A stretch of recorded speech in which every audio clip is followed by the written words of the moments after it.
Cristo nasceu para nós. Vinde, adoremos. A oração inicial da missa, ou melhor, o canto oficial de entrada da Santa Missa da meia-noite, diz assim: exultemos de alegria no Senhor, porque nasceu na terra o nosso Salvador. Hoje desceu do céu sobre nós a verdadeira paz. Hoje o Senhor Deus faz resplandecer esta noite santíssima com a claridade da verdadeira luz. É a noite que conhece o mistério do nascimento do Senhor.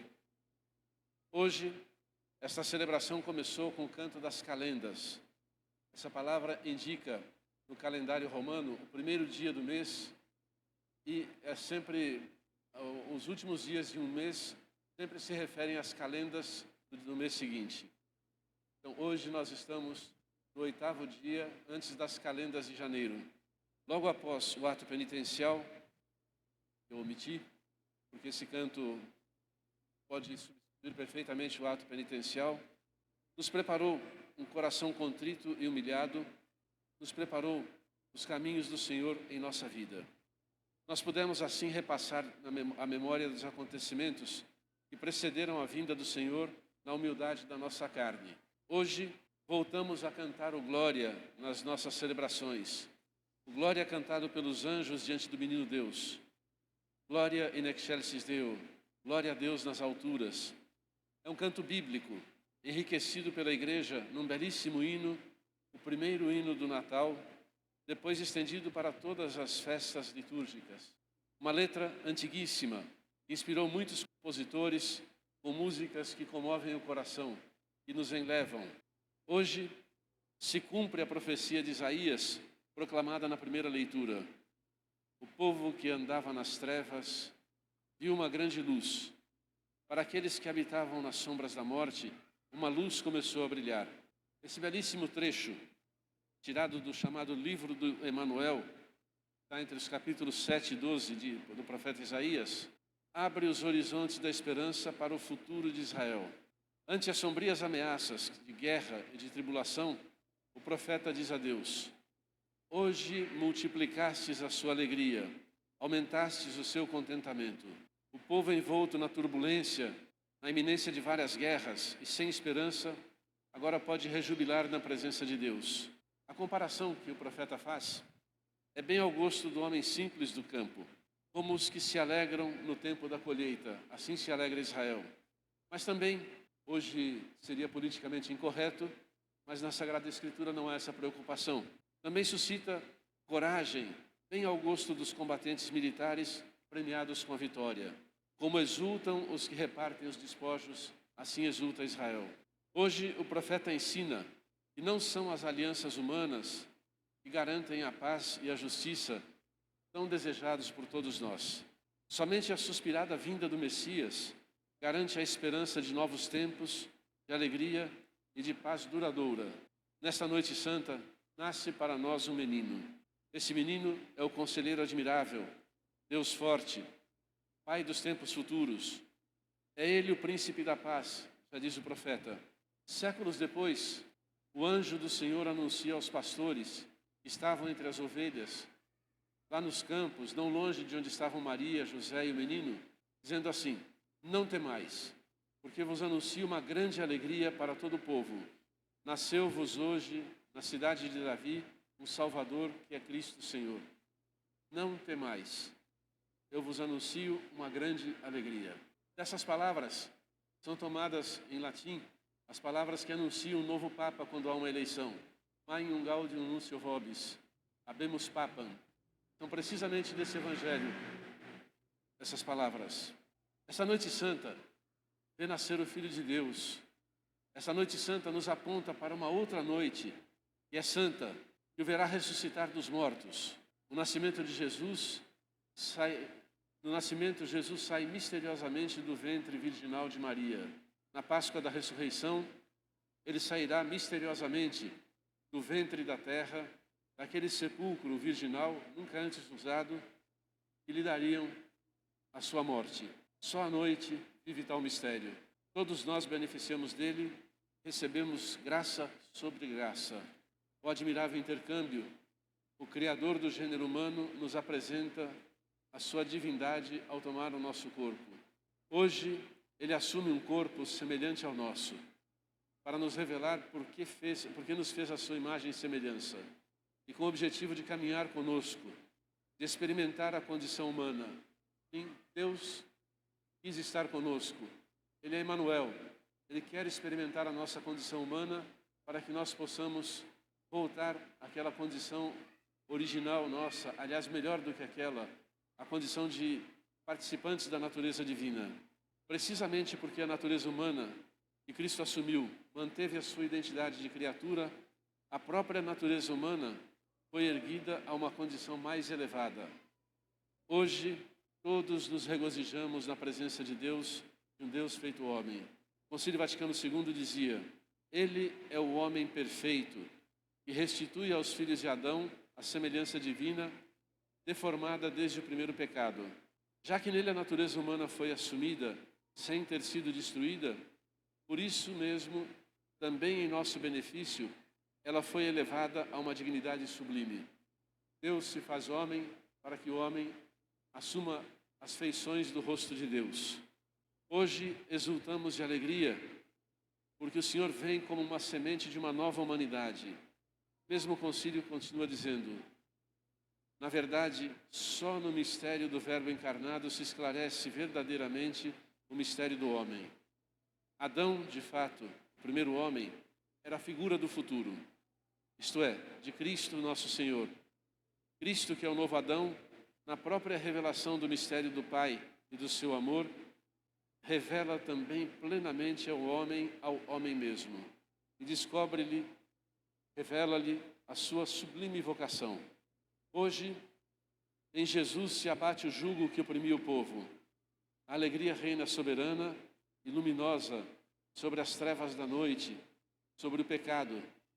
E toda forma de opressão social e existencial sucumbe diante da alegria do Senhor. O Senhor que veio até nós. Sim, meus caros amigos, nesses dias, nós vamos muitas vezes orar diante do presépio. Lá nós encontramos o menino recém-nascido, o Filho de Deus humanado, envolto em panos e deitado numa manjedoura. Sim, meus irmãos, é a nossa humanidade que o Verbo assume e resgata para Deus. A fé da Igreja nutre em nós a convicção de que o Deus invisível, desconhecido, Criador de tudo, amou tanto a humanidade que se tornou um homem como nós. Ao encarnar-se em Jesus, no ventre virginal de Maria Santíssima, Ele quis partilhar a própria vida com a de cada homem. E isso sem que a nossa natureza frágil e contraditória fosse submersa ou aniquilada, mas recebesse do próprio Senhor a sua plena realização. A graça de Deus se manifestou trazendo a salvação para todos nós. Caros amigos, esse Jesus que nos revela a nossa própria dignidade, nós o depomos no presépio com os mesmos sentimentos de São José e da Virgem Maria.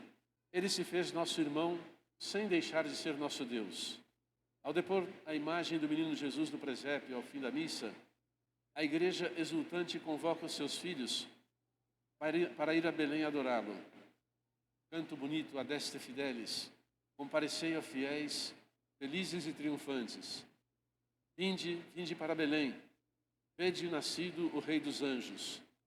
E segue depois o refrão: ó vinde adoremos, ó vinde adoremos, ó vinde adoremos o Senhor. Nós vamos adorá-lo ao lado dos pastores, que após o anúncio do anjo do Senhor, acorreram ao presépio. O mesmo canto Adeste Fidelis, tão antigo, tão bonito, diz assim: eis que, tendo deixado o rebanho, os humildes pastores convocados se aproximam.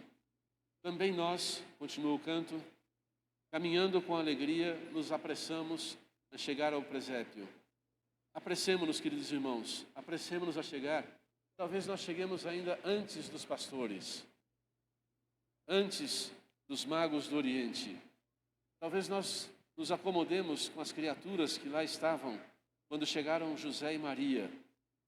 Sim, é precisamente o encontro com a humildade de Deus que se transforma em júbilo. A sua bondade era uma verdadeira festa.